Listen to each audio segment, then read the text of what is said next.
상쾌한 계절, 가을을 맞이해서 또 이 안식일 본교에 출석하신 여러분들과 또 가정에서 또 하나님께 경배하는 하나님의 귀한 종들에게 주의 축복이 함께하기를 간절히 바랍니다.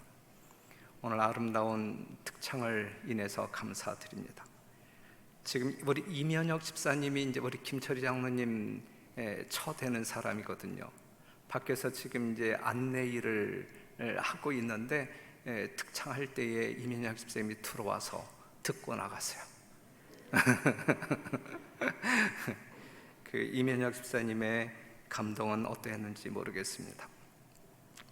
자, 오늘 설교 제목은 요즘 기쁘십니까? 묻는 질문이에요. 어떠십니까? 요즘 기쁘십니까? 이사야 51장 6절에 있는 말씀을 보면 너희는 하늘로 눈을 들며 그 아래의 땅을 살피라.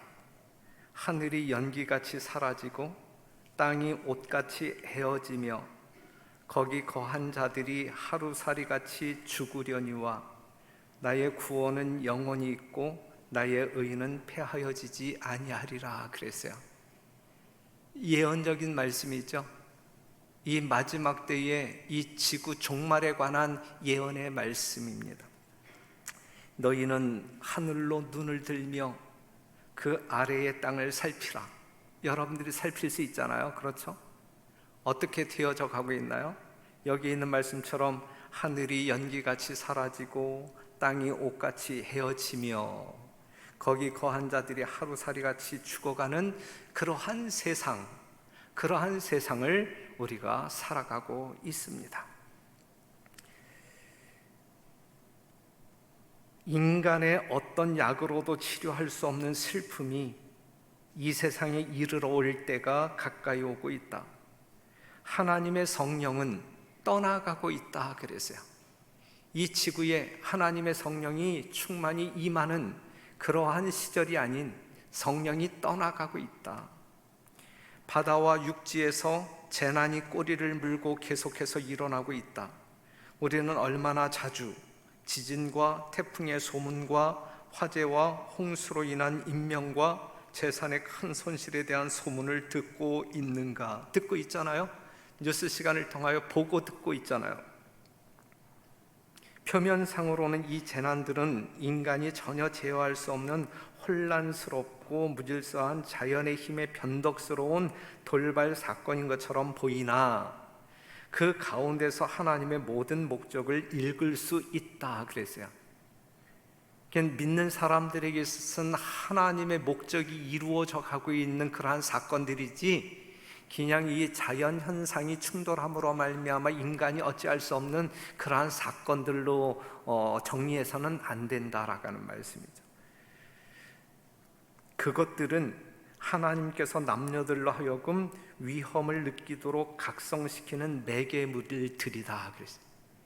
뭔가 이러한 어떤 그 위기 상황을 여러분들에게 보게 함으로 말미암아 우리의 마음을 각성시키기 위한 매개적 사건들로 우리 하나님의 목적을 이루고 있는 것이다 라고 하는 사실, 이 피부적인 이 현실 속에 이러한 사건들을 통하여 만약에 우리들이 하나님이 원하시는 모양대로 움직여지지 아니한다고 하게 되면 그 모든 손실이, 이건 영원한 손실이겠죠.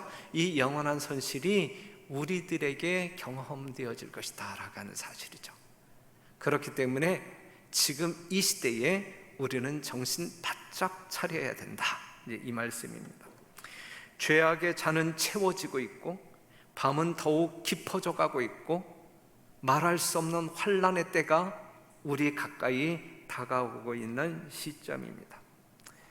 그런데 이러한 때에 오늘 우리는 도전적인 성경절을 여러분들에게 소개했어요. 우리가 교독했던 항상 기뻐하라, 이러한 상황 가운데서 항상 기뻐하라, 쉬지 말고 기도하라, 범사에 감사하라, 이는 그리스도 예수 안에서 너희를 향하신 하나님의 뜻이니라 그랬어요. 하나님의 뜻이다. 이것이 항상 염려하고 슬퍼할 수밖에 없는 현실 속에서 우리 하나님께서 뭘 하는 이야기예요? 예? 염려하고 슬퍼하기에도 시간이 모자라는 판에 우리 하나님께서는 항상 뭐 하라는 이야기예요? 기뻐하라는 이야기, 항상 기뻐하라는 이야기. 그러면서 이것이 우리를 향한 하나님의 뜻이다라고 이야기했어요. 그러면서 더 강력한 성경절 7장 21절 마태복음, 나더러 주여 주여 하는 자마다 천국에 다 들어갈 것이 아니요 다만 하늘에 계신 내 아버지의 뜻대로 행하는 자라야 들어가리라 그랬거든요. 예? 하늘에 갈 수 있는 사람들이 어떠한 사람들? 하나님의 뜻대로 행하는 자가 들어간다 그랬어요. 그런데 항상 기뻐하라, 이것이 누구의 뜻이라 그랬어요? 너희를 향한 하나님의 뜻이라 그랬어요. 그러니까 여러분들이 항상 기뻐하는 삶을 살지 아니한다고 하게 되면 하나님의 뜻대로 사는 삶이에요? 아니잖아요. 그러한 사람들이 하늘에 간다는 이야기예요?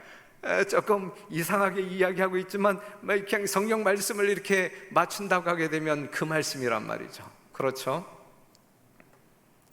자, 그래서 다시 한번 여러분들에게 질문을 던진다면, 여러분들은 항상 기뻐하는 삶을 살아가고 계십니까? 이렇게 물을 때에 여러분들은 뭐라고 답변하십니까? 예? 정말 우리의 현실이 그렇지 않잖아요. 예? 우리의 현실이 그렇지 않잖아요. 그러면 이제 또 다른 질문, 지금 내가 이 항상 기뻐하는 삶을 살지 못하고 있는데 그러한 여러분들에게 항상 기뻐하는 삶을 살아야 합니까? 라고 물을 때에 그건 그렇다라고 대답해야 돼요. 왜냐하면 하나님의 뜻이니까. 그것이 하나님의 뜻이니까. 그런데 이러한 현실 속에서 우리가 항상 기쁘게 살 수 있는가? 그것이 가능한가? 가능해요? 불가능해요? 예? 가능해요? 불가능해요? 가능한 거예요. 가능하다. 그게 어떻게 가능하냐? 어떻게? 왜냐하면 우리가 경험해야 할 기쁨은 구원 얻은 자의 기쁨이기 때문에 그래요. 구원 얻은 자의 기쁨이기 때문에 우리는 어떠한 역경이, 또한 염려스러운 환경에 둘러싸인다 할지라도 우리의 내면에서는 항상 뭐 할 수 있는? 기뻐할 수 있는 삶을 살 수 있다는 이야기예요. 우리 하나님께서 항상 기뻐하라 라고 하는 말씀이 어떠한 말씀인지 오늘 이 안식일 말씀을 통하여 한번 확인해 보고자 합니다. 항상 기뻐하라, 이는 그리스도 예수 안에서 너희를 향하신 하나님의 뜻이니라. 이 말씀은 성경 말씀이에요. 그렇죠? 일단 여러분들 마음 가운데 받아들이고 정리하셔요. 이렇게 살아야 되는 것이구나. 항상 기뻐하는 삶을 살아야 되는 것이구나. 누구 안에서? 그리스도 안에서. 이걸 일단 받아들이시고 그렇게 개인적으로 좀 정리를 좀 하시고 다음 말씀을 보면 좋겠어요. 우리가 항상 기뻐해야 할 기쁨은 항상 누구 안에서만 가능해요? 예수님 안에서만 경험할 수 있는 거예요. 그렇기 때문에 예수님 밖에 있는 사람들은 물 없는 물고기와 같이 고통의 삶을 살 수밖에 없지만 우리는 늘 물속에서 헤엄치는 자유로운 물고기가 될 수 있어요. 누구 안에 있을 때만, 그리스도 안에 있을 때만. 누가복음 17장 12절 16절에 나와 있는 말씀 보면 문둥병자 이야기가 나오잖아요. 10명의 문둥병자가 있었는데 예수님이 가서 제사장에게 보여라. 달려가다가 그들이 깨끗함 받은 것을, 고침 받은 것을 확인했잖아요. 그들이 기뻤을까요? 문둥병자들이 완전히 깨끗한 치료함을 받았을 때에 그것을 확인하는 순간 그들의 감정은 어땠을까요? 기쁨일까요? 슬픔일까요? 말할 수 없는 기쁨이죠. 말할 수 없는 기쁨. 그때 한 사람이 예수님께 달려와서 큰 소리로 하나님께 영광을 돌려요. 자, 10명의 문둥병자 다 고침을 받았어요. 9명과 1명이 있어요. 그렇죠? 누구의 기쁨이 더 컸을까요? 누구의 기쁨이 더 컸을까? 예수님께 달려와 소리친 정말 그 사마리아인의 문둥병자가 이루 말할 수 없는 기쁨을 지금 경험하고 있는 거야. 이러한 기쁨을 여러분들이 이해하시길 무엇인지 이해하고 맛보아야 된다는 이야기죠. 여러분들은 이 문둥병자보다 더 기뻐해야 할 이유가 있기 때문에 그래요. 요한복음 4장 28절에서 30절, 부도덕한 여자가 사마리아 우물가에서 예수님을 만난 사건이잖아요. 여기서 28절에 있는 말씀을 보게 되면 여자가 물동이를 버려두고 동네에 들어가서 사람들에게 이르되 그랬거든요. 이 물동이를 버려두고 이 마을로, 이 동네로 달려간 이 여인의 이 행동 속에 그 심령의 이 감정은 어떠한 감정이었을까요? 슬픈 마음이었을까요? 아니면 말할 수 없는 기쁨의 마음이었을까요? 정말 예수 그리스도 메시아를 만나 구원함을 받은 이 여인의 기쁨은 이루 말할 수 없는 기쁨이에요. 그걸 주체하지 못함으로 말미암아 동네에 가서 소리쳐 증거했던 것이거든요. 여러분들도 지금 이 안식일 이 아침 이 여인의 기쁨보다 더 큰 기쁨을 여러분들이 경험하고 있어야 되는데 그만한 이유가 있기 때문에 그래요. 항상 기뻐하라. 우리는 항상 기뻐할 수 있는 분명한 이유를 가지고 사는 사람들이란 말이죠. 사도행전 3장 6절에서 9절에 있는 말씀을 보게 되면 이 성전 미문에 앉아서 이 구걸하는 안진뱅이, 나면서부터 한 번도 걸어본 적이 없는, 거의 40년이 되도록 한 번도 걸어본 적이 없는 이 안진뱅이가 구걸하고 있잖아요.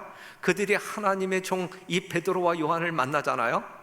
그들이 예수 그리스도의 이름을 던져줌으로 말미암아 일으켰을 때 일어났잖아요. 그랬을 때에 그 사람은 뛰어서서 걸으며 그들과 함께 성전으로 들어가면서 걷기도 하고 뛰기도 하며 하나님을 찬미하니. 지금 기쁨의 장면이에요. 기쁨의 표현이에요. 어떠한 기쁨? 말할 수 없는 기쁨, 말할 수 없는 기쁨입니다. 이러한 기쁨이 이 안식일 하나님 면전에 나와서 경배하는 여러분들이 경험해야 할 기쁨인가요?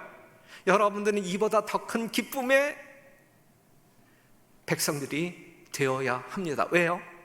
우리는 그만한 기쁨의 요건들을 가지고 사는 사람들이기 때문에 그래요. 죽었다가 살아난 나사로의 이야기를 알잖아요. 죽었다가 뭐한? 살아난 나사로, 죽었다가 살아난 조석호, 이렇게 대입시켜도 가능한 이야기예요. 그렇죠? 오늘 실제적으로 이제 그 말씀을 좀 드려봅니다. 자, 요한복음 11장 43절, 무덤 속에 있었던 나사로에게 예수님이 나오라 그러잖아요. 이 말씀을 하시고 큰 소리로 나사로야 나오라. 그 명령에 의하여 이 죽었던 나사로가 나옵니까? 나오잖아요. 죽었던 나사로가 살아났어요? 살아났잖아요. 살아난 나사로의 마음은 어떠한 마음이었을까? 여러분들이 이해할 수 있는 기쁜 마음이었을까요? 이해할 수 없는 기쁜 마음. 요한복음 11장 1절, 6월절 엿새 전에 예수께서 베다니에 이르시니 이곳은 예수께서 죽은 자 가운데서 살아나신 나사로에 있는 곳이라. 거기서 예수를 위하여 잔치할새 마르다는 이를 보고, 나사로는 누구와 함께 있었어요? 나사로는 예수와 함께 앉은 자 중에 있더라 그랬어요. 왜 나사로는, 죽었다가 살아난 나사로는 예수님과 함께 있었을까? 함께 있었을까? 같이 있는 것이 너무 좋고 행복하니까. 오늘 여러분들이 이 안식일 이 성전에 왜 나와 계실까? 예수님을 경배하는 것이 너무 좋고 행복하니까. 맞아요, 틀려요? 만약에 그러한 마음이 없다고 하면 지금 그냥 돌아가셔도 돼요. 돌아가셔도 돼. 하지만 여러분들 마음 가운데 예수님으로 말미암아 구원받은 그 기쁨, 그 감사, 그래서 예수님과 함께 있는 것이 너무 행복하니까 이 자리에 나와 계신 것이잖아요. 지금 나사로가, 이 죽었다 살아난 이 나사로가 예수님과 함께 있었다. 그러한 이유란 말이죠. 그러한 이유. 아픈 자가 건강의 소중함을 알아요. 그렇죠? 죽을 뻔한 사람이 살아난 기쁨을 알아요. 그렇죠? 지난 수요일 저는 한 성도에게 전화를 받았어요. 목사님, 정미순 집사님 집을 이렇게 지나오는데 119에 실려가던데요. 그때 저는 이제 동료 목사들과 함께 저녁 식사를 하고 있었는데 깜짝 놀라서 저녁을 먹다 말고 이제 돌아오면서 이제 유양수 장로님에게 전화를 드린, 무슨 일이냐, 내가 이러한 소식을 들었는데 무슨 일이냐. 그런데 이제 정미순 쌤이 퇴근하고 그 다음에 남편 밥상을 차리면서 급하게 누가 가져다 준 밤을 까먹었는데 다 까지도 않고 속껍질이 있는 가운데 4개를 꿀꺽꿀꺽 삼킨 거예요. 삼켰는데 갑자기 호흡을 할 수 없는, 그냥 꽉 막혀버린, 아주 뭐 숨 한 방울도 들어갈 수 없는 그러한 위기에 처하게 되었어요. 그러면서 이제 다행히 이제 남편이 있었기 때문에 119가 이제 왔고, 정말 119가 떠나기 전에 유양수 장로님이 간절한 마음으로 기도하고 이제 떠나는데, 그때 일단 정미순 집사님도 상당히 의식이 있었잖아요. 숨은 못 쉬겠고, 그렇죠? 의식은 있었고, 야, 이게 죽는 것이구나, 이러다가 죽는 것이구나, 별의별 생각이 다 들었겠죠. 그런데 이제 다행히 이제 유양수 장로님의 기도가 응답됐어요. 응답돼갖고 조금 이 119차가 움직이는 그 찰나에 이제 어느 정도 움직였을 때에 이제 숨 한 방울이 이제 들어오면서 이제 호흡이 쉬워져. 그래서 살아났거든요. 그때에 모르겠어, 이제 내가 다시 한번 유양수 장로님에게 이제 확인 전화를 드리기 위해서 이제 전화를 했는데 내 목소리를 들은 거예요. 정미순 집사님이 내 목소리를 들었다는 이야기는 자기가 살아났다라는 사실을 확인하는 순간이야.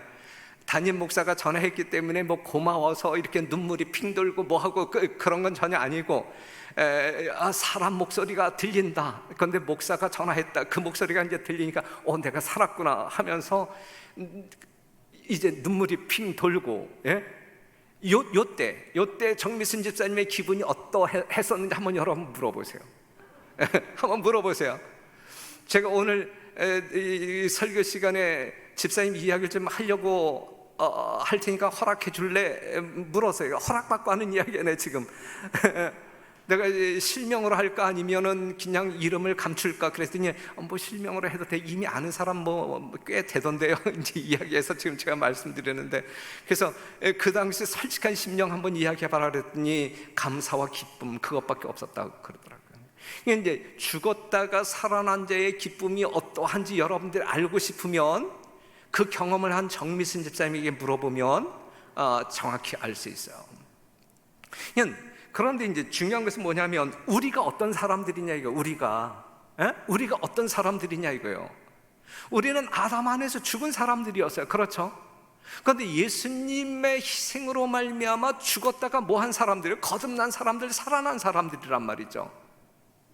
그런데 실제적으로 죽었다가 살아난 자의 기쁨을 우리가 늘 가지고 사느냐 이것이거든요. 만약에 죽었다가 살아난 내가 정말 어떤 그 현실 속에서 그러한 자각 증세를 늘 가지고 산다고 하게 되면 항상 기뻐하라라고 하는 그 하나님의 말씀이 결코 어려운 말씀이 아니란 말이죠. 맞아요, 틀려요? 죽었다가 살아난 자의 기쁨보다 더 큰 기쁨이 세상 가운데 있을까요, 없을까요? 그것이 실제적으로 어떠한 마음인지 모르지만 저도 정미순 집사님에게 좀 더 구체적으로 물어봐야 되겠지만, 그런데 실제적으로 우리는 그러한 사람이란 말이죠. 죽었다가 살아난 사람들 아니겠어요? 그렇기 때문에 남들이 이해할 수 없는, 말할 수 없는 기쁨 가운데 우리는 늘 주구장창 살아야 할 사람들이란 말이죠. 코로나가 어떻든 말든, 내 경제가 어떻든 말든, 내 새끼들이 어떻든 말든, 일단 내 내면에서 예수님이 살아 계시다고 하게 되면 그러한 어떤 감춰져야 할 기쁨이라 할지라도 그 기쁨은 늘 우리의 삶을 이끌어 나가야 할 그러한 동력이 되어져야 된다라는 말씀이야. 이러한 기쁨이 여러분과 저의 심령 가운데 분명히 있어야 되고, 이것이 진짜 거듭난 사람들의 실제적인 특성이고, 그렇죠?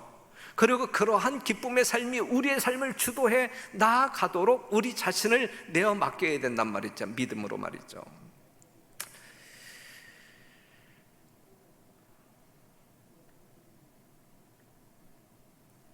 그 다음에 우리가 정말 기쁨에 살 수 있는 것은 하나님과 이 사랑의 관계를 유지할 때 우리는 계속적인 기쁨의 삶을 살 수 있어요. 창세기 29장 20절에 있는 말씀 보면 야곱이 라헬을 위하여 7년 동안 라반을 봉사하였으나 그를 연애하는 까닭에 7년을 수일같이 여겼더라. 설교에 자주 인용되어지는 성경절입니다. 그렇죠? 야곱이 라반을 위하여 일하는 것이 쉬운 일이었어요? 즐거운 일이었어요? 아니면 힘든 일이었어요? 예? 아주 힘든 일이었어요. 정말 성질나는 일이었어요. 예.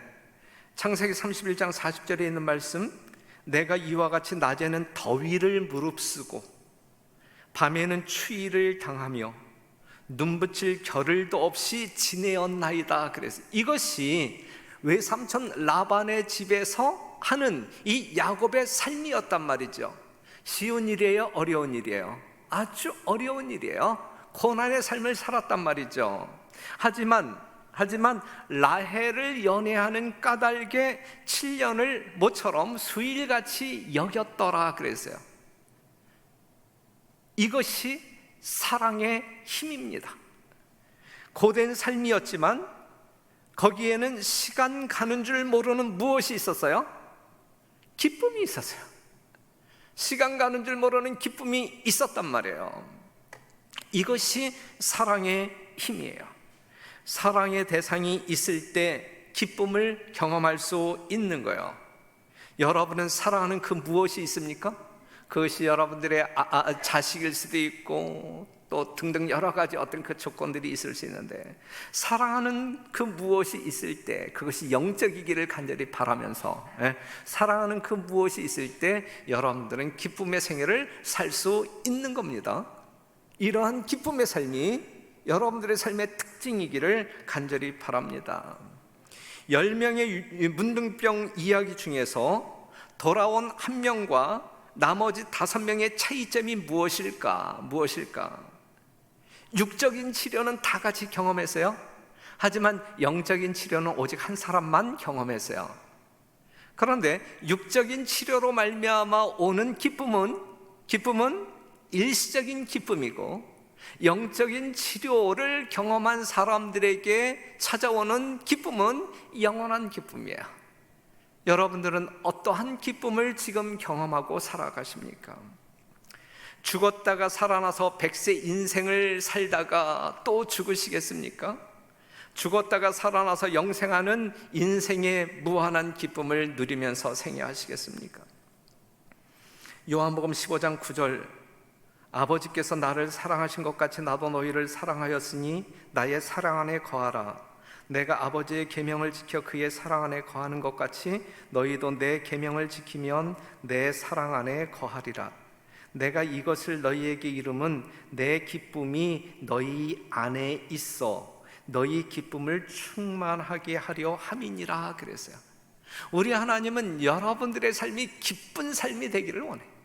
충만한 기쁨을 여러분들이 누리기를 원하신단 말이에요. 이러한 기쁨을 주기를 원하신단 말이에요. 그러한 기쁨을 누릴 수 있는 사람들은 예수 그리스도와 사랑의 관계 속에 있을 때, 우리가 계명을 지키면서 그 사랑의 관계를 계속 유지해 나아갈 때 우리는 계속적인 기쁨을 경험할 수 있는 거예요. 항상 기뻐하는 삶을 살 수가 있는 거예요. 그러니 이러한 어려운 상황 가운데서 항상 기뻐하라라고 하는 성경절을 들이대면서 설교하는 이 목사를 웃기는 목사라고 생각하지 말고, 항상 기뻐할 수 있는 분명한 근거가 성경 가운데 있고 하나님께서는 그러한 기쁨을 우리에게 주기를 심히 원하신다라고 하는 사실을 기억하시면서 이러한 기쁨의 요건을 충분히 소유하고 그러한 기쁨이 여러분들의 것이 될 수 있는 그러한 복을 받는 안식일이 되기를 간절히 바랍니다. 시편 16편 11절, 주께서 생명의 길로 내게 보이시리니 주의 앞에는 무엇이 충만하고 주의 앞에는 기쁨이 충만하고 주의 우편에는 영원한 즐거움이 있나이다 그랬어요. 그러니 이러한 주님과 이러한 예수님과 계속적인 사랑의 관계를 유지하게 될 때에 이러한 기쁨이 무엇인지, 이러한 즐거움이 무엇인지 우리는 우리의 것으로 체험할 수 있는 거예요. 이것이 예수 믿는 자들의 특권 아니겠습니까? 그러한 사람들에게 주어지는 선물 아니겠습니까? 이러한 선물이 있음에도 불구하고 그것을 거절하면서 고통 가운데, 괴로움 가운데, 염려 가운데 사시겠습니까? 그러지 말게 되시기를 바라고 복된 삶을 누리게 되시기를 바랍니다.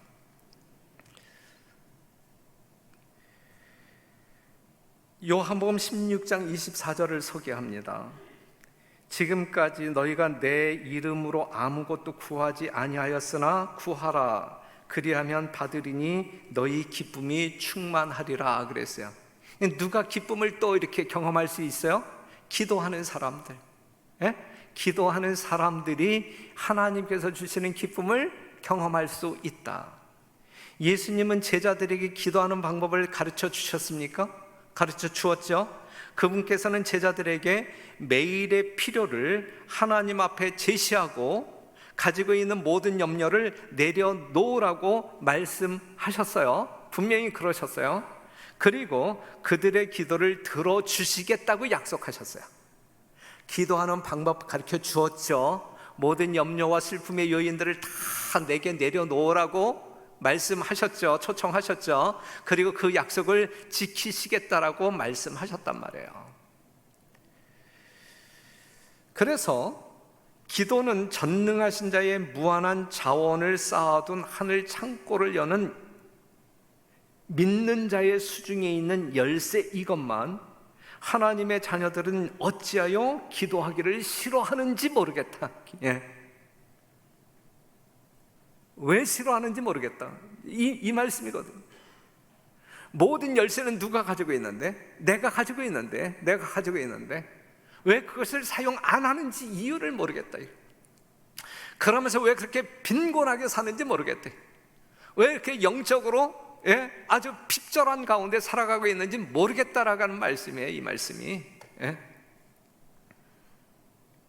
구하라, 그리하면 받으리니 너희 기쁨이 충만하리라 그랬거든요. 구하는 것을 받았을 때, 그리하여 우리가 갈망하고 어떤 그 욕구가 있었던 그것이 충족되었을 때 그 기쁨은 또 대단한 것 아니겠습니까? 그러한 기쁨을 우리에게 주시겠다는 이야기예요. 그 열쇠를 우리에게 주셨단 말이에요. 그렇기 때문에 사랑하는 성도 여러분, 기도는 우리에게 주어진 특권이지 우리가 해야 할 의무가 아니란 말이에요.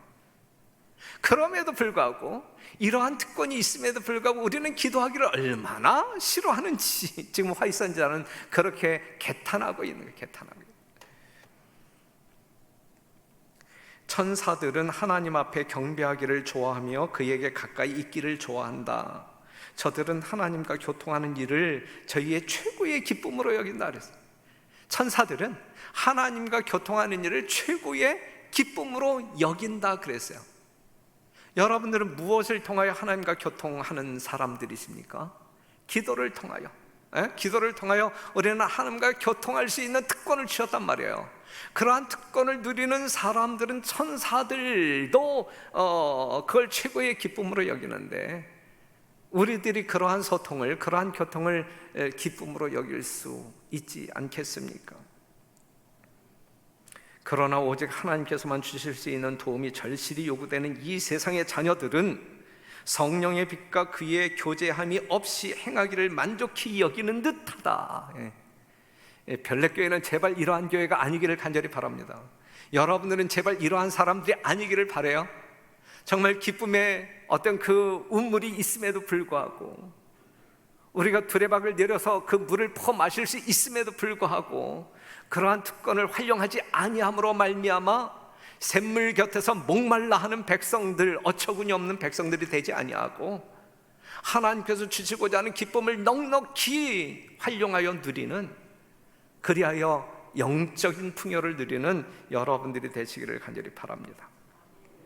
올바른 기도를 하지 않는 사람은 올바른 생애를 유지할 수 없어요. 사랑하는 성도 여러분, 우리 별내교회는 지금 현재 매일 새벽 5시 30분이면 교회에 불이 켜지고 새벽 기도회가 시작됩니다. 몇 사람 모이지 아니하지만 정말 모든 성도들을 매일같이 명단 정해놓고 중보기도 하고 환자들을 위하여 기도하고 사업을 위하여 기도합니다. 이 교회, 이 현장에 오실 수 없는 부득이한 사정이 있는 사람들을 위하여 줌으로 새벽 기도회가 진행되고 있어요. 여러분들이 매일같이 이 교회에 와서 새벽 기도에 참여하는 것은 한계가 있다라고 봐요. 저는 그것을 이렇게 가능하다라고 보지 않아요.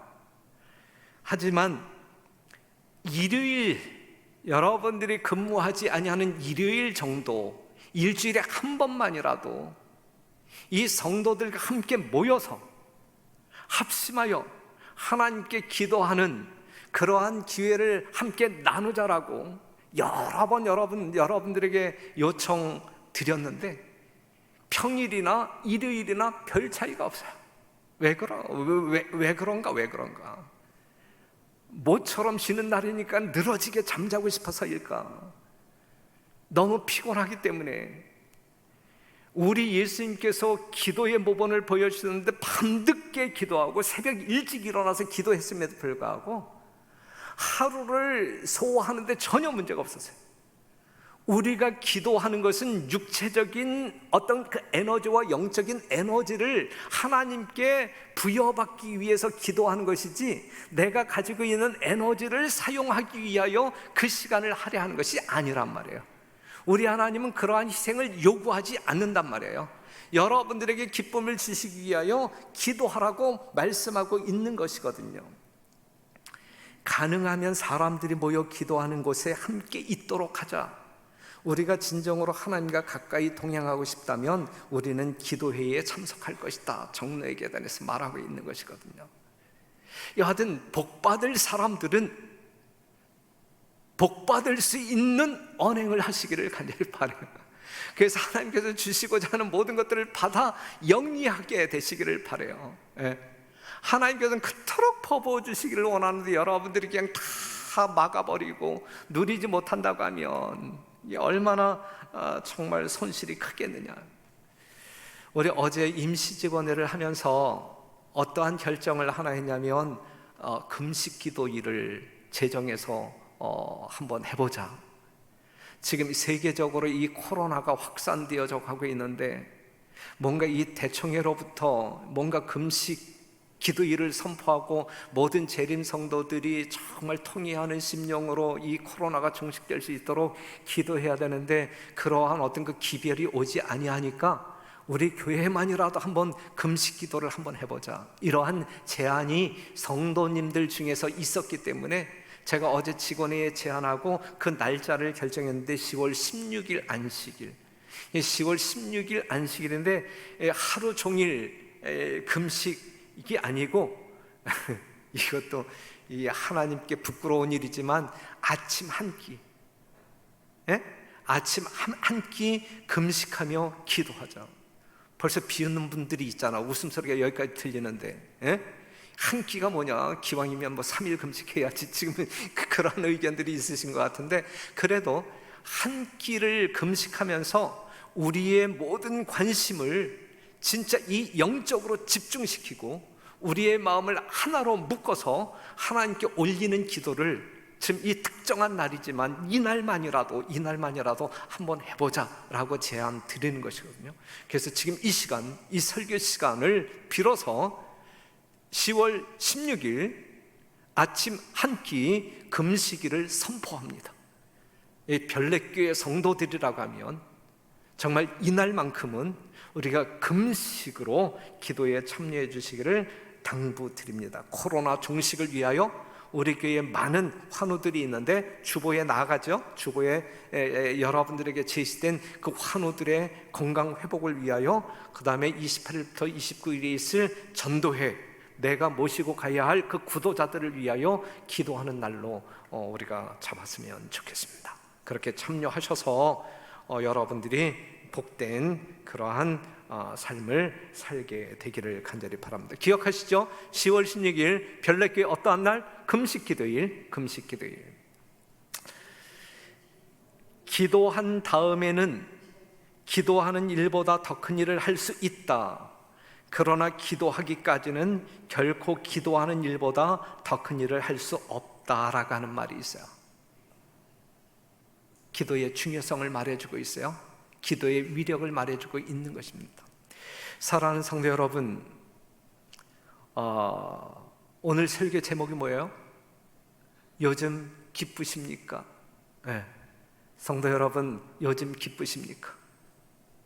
우리 주님께서는 항상 기뻐하라, 이것이 너희를 향한 하나님의 뜻이다 그랬는데, 하나님의 뜻에 순복하는 우리들이 되어야 되지 않겠습니까? 하나님의 뜻대로 사는 자들이 하늘에 갈 수 있다 그랬는데, 우리 주님 안에서만 발견할 수 있는, 그래야 항상 기뻐할 수 있는 그 기쁨이 무엇인지 경험하는 우리 별내교회 성도 여러분 되시기를 간절히 바랍니다. 우리는 죽었다가 예수님 덕택으로 말미암아, 은혜로 말미암아 살아난 사람들이잖아요. 그렇기 때문에 죽었다가 살아난 나사로의 기쁨, 그것은 일시적인 기쁨일 수 있지만 우리는 영원한 영적인 기쁨 아니겠어요? 죽었다가 살아난 자의 기쁨이 무엇인지 여러분들이 정말 친히 경험하시고 주 안에서 항상 기뻐하는 삶이 살아있는 성도, 별내교회 성도들의 특징이 되기를 간절히 바라면서 말씀을 마치겠습니다.